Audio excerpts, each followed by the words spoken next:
చంద్రబాబు స్కూల్లో పిల్లలకి ఎలా అబద్ధాలు ట్రైనింగ్ ఇస్తున్నారో చూడండి.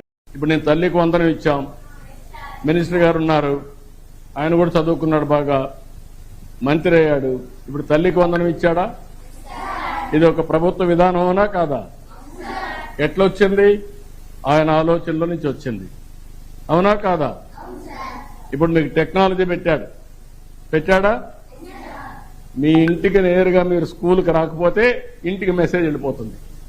చంద్రబాబు మళ్ళీ బాబా అవతారం ఎత్తాడు. పిల్లలు వింటున్నారు కదా అని నీ ఇష్టం వచ్చినట్టు చెప్పేస్తావా చంద్రబాబు? మీరు స్కూల్కి రాకపోతే ఇంటికి మెసేజ్ వెళ్తుందంట.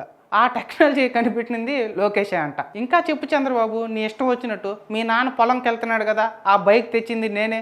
మీ అమ్మ మీకు లంచ్ ఫాస్ట్గా వండిస్తుంది కదా, అందుకు గ్యాస్ ఇచ్చింది నేనే. మీ తాతకి ఇంటికి వచ్చి పెన్షన్ ఇస్తున్నారు కదా, అది కనిపెట్టింది నేనే. నువ్వు చెప్పే మాటలకి ఆ క్లాసులో కానీ నేను కానీ ఉంటే చంద్రబాబు వెనక నుంచి ప్యాడ్లు విసిరేసిండేవాడిని. లోకేష్ అన్న, నువ్వన్నా చంద్రబాబుకు చెప్పాలి కదా, బాగా చదువుకొని మినిస్టర్ అయ్యావు కదా, అమ్మఒడి కాన్సెప్ట్ నీదా? సిగ్గు లేదా అలా అనడానికి? నానా, అది జగన్ స్కీము, మనం కాపీ కొట్టామని చెప్పాలి కదా లోకేష్ అన్న. సైలెంట్గా ఉండి క్రెడిట్ కొట్టేయాలని చూస్తున్నావా?